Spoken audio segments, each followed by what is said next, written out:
اعوذ باللہ من الشیطان الرجیم بسم اللہ الرحمن الرحیم وما انتم بمعجزین فی الارض ولا فی السماء وما لکم من دون اللہ من ولی ولا نصیر والذین کفروا بآیات اللہ ولقائہ اولئک یئسوا من رحمت واولئک لهم عذاب علیم فما كان جواب قومه إلا أن قالوا اقتلوه أو حرقوه فأنجاه الله من النار إن في ذلك لآيات لقوم يؤمنون صدق اللہ العظیم۔ بسم اللہ الرحمن الرحیم۔ آج ہم انشاءاللہ سورہ عنکبوت کی آیت نمبر 22 سے لے کر جو ہے وہ اپنے ترجمے اور تفسیر کا آغاز کریں گے۔ جس طرح پچھلے آیتوں میں ابراہیم علیہ السلام اور نوح علیہ السلام کی مثال دی گئی تھی، تو اسی بات کو اللہ جل شانہ ابھی بیان فرما رہے ہیں کہ ابراہیم علیہ السلام نے اپنی قوم کو کیا کیا نصیحتیں کی۔ اصل میں جو بات کرنے کا مقصد ہے اللہ جل شانہ کا، وہ تو ابراہیم علیہ السلام کے طرز بیان یا ان کا جو الفاظ تھے یا ان کے جو اقوال تھے اپنی قوم کی طرف، ان کو بیان کر کے اللہ جل کا مقصد کو مشرکین مکہ کو وہی دعوت دینی ہے جو ابراہیم علیہ السلام نے اصل میں اپنی قوم کو دی تھی۔ تو یہاں پہ بھی وہ بات جو ہے وہ جاری ہے ان کی، اور ابھی جو ہے وہ اللہ جو ابراہیم علیہ السلام ہے وہ اپنی قوم سے کہہ رہے ہیں کہ وما انتم، اور تم سب کے سب، تم سب جو ہے وہ نہیں کر سکتے بمعجزین، یعنی اللہ کو عاجز، فی الارض زمین میں، ولا فی السماء اور آسمان میں۔ یعنی اللہ جل شانہ کو یہاں سے مراد یہ ہے کہ آپ اللہ جل شانہ کی پکڑ سے نہ زمین میں بچ سکتے ہیں نہ آسمان میں۔ اگر اللہ جل شانہ جو ہے وہ آپ کے پکڑ کا ارادہ کر لیں تو زمین پہ کوئی مددگار، کوئی دوست آپ کو بچانے والا نہیں ہوگا، اور اسی طرح آسمانوں میں جو ہے نا آپ اڑ کر اپنے آپ کو بچا نہیں پاؤ گے۔ جس طرح نوح علیہ السلام کے جو بیٹا تھا، تو جب عذاب الہی آیا تو اس کا کہنا یہ تھا کہ اپنے والد کو کہ میں پہاڑ پہ چڑھ کے اپنے آپ کو بچا لوں گا، اور اس طرح کچھ لوگ جو ہے وہ مٹکے وغیرہ جس طرح کی چیزیں تھیں اس پہ لیٹ کے اپنے آپ کو بچانے والے تھے، لیکن اللہ جل شانہ نے جب ان کی پکڑ کا ارادہ کر لیا تو ان کو ان کی تدبیریں جو ہے نہیں بچا پائیں، نہ زمین میں نہ آسمان میں۔ تو یہاں پہ بھی ابراہیم علیہ السلام اپنی قوم کو بتا رہے ہیں کہ وما انتم بمعجزین فی الارض ولا فی السماء، اور آپ کو نہیں بچا پائیں گے، یعنی آپ لوگ عاجز نہیں کر پائیں گے اللہ جل شانہ کو، فی الارض ولا فی السماء وما لکم من دون اللہ، اور نہیں ہوگا آپ کے لیے اللہ کے سوا من ولی ولا نصیر، نہ کوئی دوستوں میں سے نہ کوئی مددگاروں میں سے۔ تو آپ لوگوں کا نہ کوئی مددگار ہوگا اور نہ کوئی دوست ہوگا۔ تو یہاں پہ ابراہیم علیہ السلام اپنی قوم کو جو ہے تنبیہ فرما رہے ہیں کہ اگر آپ اپنے آپ کو کسی معاملے میں طاقتور سمجھتے ہیں، جس طرح قرآن شریف میں کئی جگہ پہ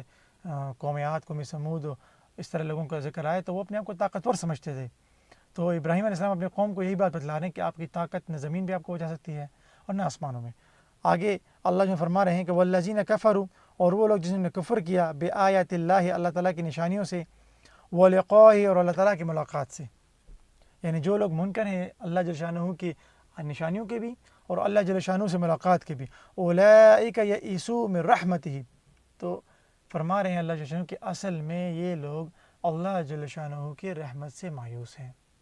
یئسوا مایوس ہیں۔ تو یہ لوگ جو ہے وہ اللہ جل کی رحمت سے مایوس ہیں، یعنی قیامت کے دن اللہ جل شانہ جو ان کو دینے والے ہیں نیک اعمال کے بدلے میں یا ایمان لانے کے بدلے میں، یہ اس رحمت سے مایوس ہیں۔ اور یہاں پہ ایک تفسیر اس کی یہ بھی بن سکتی ہے کہ دنیاوی زندگی میں بھی اللہ جل شانہ جب چاہتے ہیں، اور اللہ جل شانہ جو ہے وہ جو دنیاوی زندگی ہے اس میں بھی جو لوگ نیک اعمال کریں گے، جو لوگ نیک اعمال کو اپنائیں گے، اللہ جل شانہ کے بتلائے ہوئے راستے پہ، حضور پاک صلی اللہ علیہ وسلم کے بتلائے ہوئے طریقے پہ چلیں گے، تو اللہ جل شانہ کی دنیا بھی بنائیں گے، آخرت بھی بنائیں گے۔ تو یہاں پہ اس کا ایک تفسیر یہ بھی ہو سکتی ہے۔ اور جو ہے صحابہ کرام رضی اللہ مغین سے، ان سے بھی یہ کئی جگہوں پہ روایت ہے کہ وہ فرماتے تھے کہ دنیاوی جو زندگی میں اللہ جو شانہ جتنا ہمیں کچھ دیا ہے، حضرت عمر رضی اللہ عنہ کتنے لاکھ مربع میل کے جو ہے وہ خلیفہ تھے، اس طرح کیسر و کسرا کے جو خزانے تھے وہ مسجد نبوی میں ڈیر بن گئے تھے۔ تو صحابہ فرمایا کرتے تھے کہ اگر ہم دنیاوی محنت کرتے کرتے ہماری ہڈیوں کا سرما بن جاتا تو ہم تب بھی اتنی دنیا اور اتنی زمینیں نہیں کما سکتے تھے جتنا اللہ جل شانہ نے اسلام کے بدلے میں، اسلام کی وجہ سے ہمیں عطا فرمائے ہیں۔ تو اللہ جل شانہ کے رحمت سے مایوس نہ دنیا میں ہونا چاہیے نہ آخرت میں ہونا چاہیے۔ آگے اللہ فرما رہے ہیں اولئک لہم عذاب علیم، انہی لوگوں کے لیے دردناک عذاب ہے۔ عذاب اور علیم کا مطلب ہے دردناک، تو انہی لوگوں کے لیے آخرت میں دردناک عذاب ہے۔ فما کان جواب قومہ، تو اللہ جل شانہ بھی فرما رہے ہیں کہ ابراہیم علیہ السلام کا جو قوم ہے تو ان کے پاس کوئی جواب نہیں تھا جب ابراہیم علیہ السلام نے ان کو یہ باتیں کی، تو الا ان قالوا، اس کے سوا کہ وہ کہہ رہے تھے کہ اقتلوہ، کہ قتل کریں ان کو، او حرقوہ، یا جو ہے جلا دے اس کو، فانجاہ اللہ من النار، لیکن اللہ جل شانہ نے نجات دی من النار، آگ سے۔ یہاں پہ جو ہے اللہ جل شانہ نے ایک آیت میں ہی ابراہیم علیہ السلام کو آگ میں جو گرانے جانے کا واقعہ ہے اسی کو بیان فرما دیا ہے۔ اصل میں واقعہ جو ہے وہ سورۃ الانبیاء میں بھی اس کا ذکر ہے۔ تو اللہ جل شانہ فرما رہے ہیں کہ جب ابراہیم علیہ السلام کی بات مکمل ہو گئی تو ان کی قوم کے پاس کوئی جواب نہیں تھا اس ساری توحید کی جو دعوت تھی اس کا، لیکن انہوں نے کہا جی کہ اس بندے کو آپ قتل کریں یا جو ہے اس کو جلا دیں۔ تو جب انہوں نے ابراہیم علیہ السلام کو آگ میں ڈالا اور بہت بڑی آگ انہیں تیار کی تو اللہ جل شانہ نے ابراہیم علیہ السلام کو جو ہے اس سے نجات عطا فرمائی۔ آگے جی اللہ جل شانہ فرما رہے ہیں ان فی ذلک لآیات لقوم یؤمنون، ان میں بے شک اس میں نشانیاں ہیں اس قوم کے لیے جو ایمان لاتے ہیں، ان لوگوں کے لیے جو ایمان لاتے ہیں۔ تو بے شک اللہ جل شانہ نے جن لوگوں کو عذاب دیا، جن قوموں کو تباہ کیا، اس میں ایمان والوں کے لیے بڑی نشانیاں ہیں، بڑا عبرت ہے کہ ان سے عبرت پکڑا جائے، ان سے جو ہے نا اللہ جل شانہ کہتے ہیں سبق حاصل کیا جائے۔ آگے اللہ فرما رہے ہیں وقال انما اتخذتم من دون اللہ اوثانا، اور کہا یہ ابراہیم علیہ السلام کی بات ہو رہی ہے کہ انہوں نے کہا جی کہ آپ نے جو ہے نا بنائے ہوئے ہیں اللہ کے سوا بت، اور پھر آگے مودۃ بینکم فی الحیاۃ الدنیا، انہی بتوں کو بنانے کی وجہ سے کفار جو ہے نا آپس میں دوست ہیں کہ آپ کی مودۃ دوستی ہے بینکم آپس میں فی الحیاۃ الدنیا، دنیاوی زندگی میں، یعنی دنیاوی زندگی میں آپ نے اللہ جل شانہ کو چھوڑ کر، من دون اللہ کا اصل مطلب ہے کہ اللہ کے سوا، لیکن ہم اس کا جب محاورتاً ترجمہ کرتے ہیں تو مطلب بنتا ہے کہ اللہ تعالیٰ کو چھوڑ کر،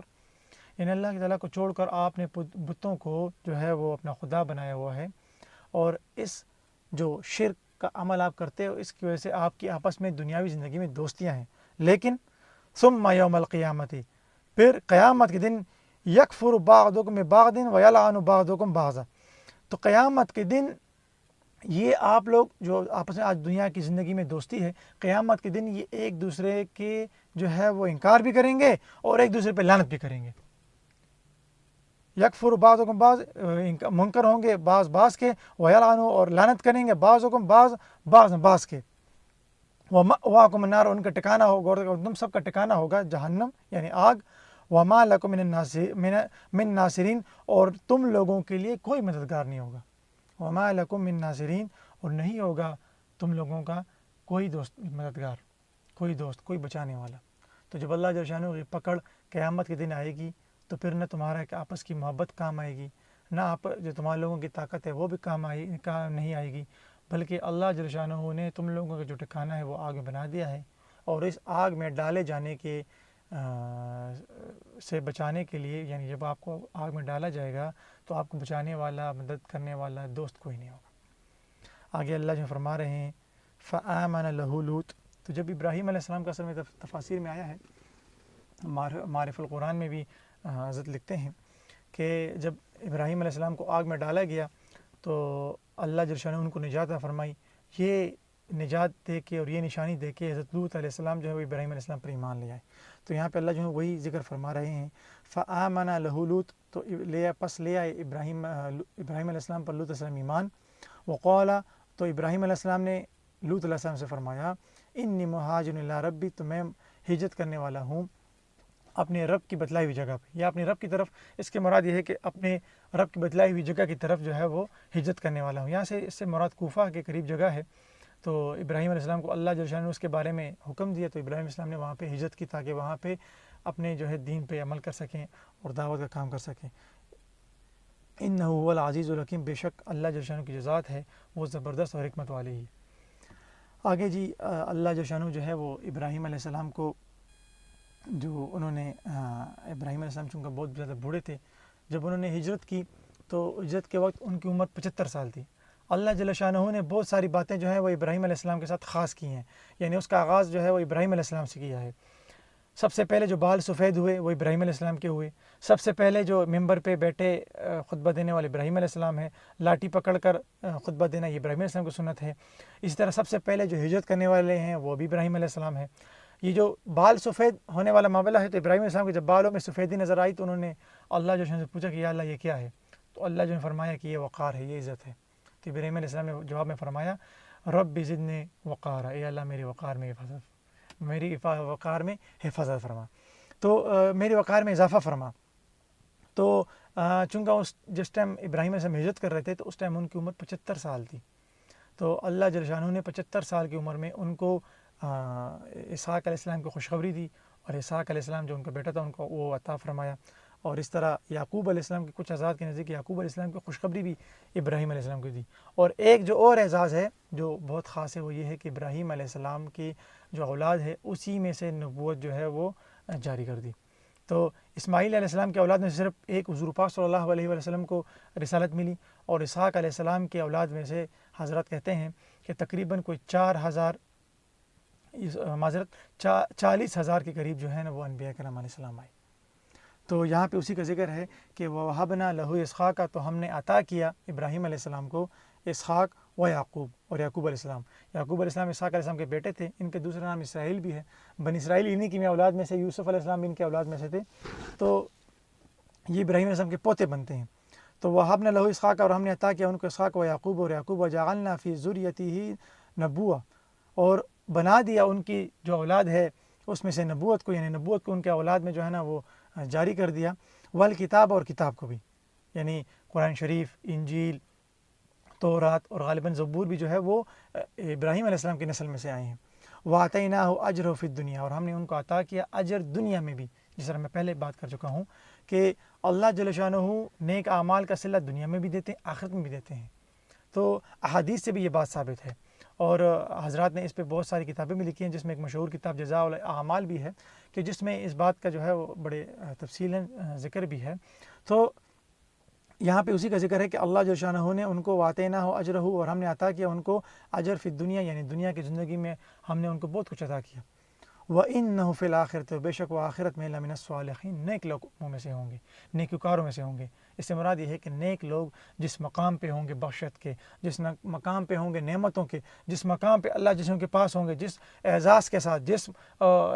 جس مرتبے کے پہ فائز ہوں گے، تو اللہ جل شانہ نے ان کو بھی وہ عطا فرما دیا۔ یعنی یہاں پہ ایک نشانی ہے، اللہ جل ایک ارشاد فرما رہے ہیں، ایک اشارہ دے رہے ہیں کہ بھئی اگر آپ دین پہ چلو گے تو آپ کی دنیا بھی اللہ تعالیٰ بنائیں گے اور آخرت بھی بنائیں گے۔ اور قرآن شریف میں دوسرے پارے میں جب ہم جو دعا ہے جو ہم اکثر نماز میں پڑھتے بھی ہیں، اللہم ربنا آتنا فی الدنیا حسنہ وفی الآخرۃ حسنہ وقنا عذاب النار، تو یہاں اس دعا میں بھی اللہ جو ہے ہمیں دنیاوی زندگی میں جو نعمتیں ہیں اس کے مانگنے کی ترغیب دے رہے ہیں، اور آخرت کی کامیابی کی مانگنے کی ترغیب بھی دے رہے ہیں۔ تو یہاں پہ چونکہ وہی ذکر ہے وَإِنَّهُ فِي الْآخِرَةِ، اور آخرت میں وہ لوگ لَمِنَ الصَّالِحِينَ، نیکوکاروں میں سے ہوں گے۔ بس انشاءاللہ آج اس کلاس میں یہاں تک، انشاءاللہ اگلی کلاسوں میں مزید سورہ عنکبوت کے جو ہے وہ مزید آیتوں کے ترجمہ و تفسیر پہ بات کریں گے۔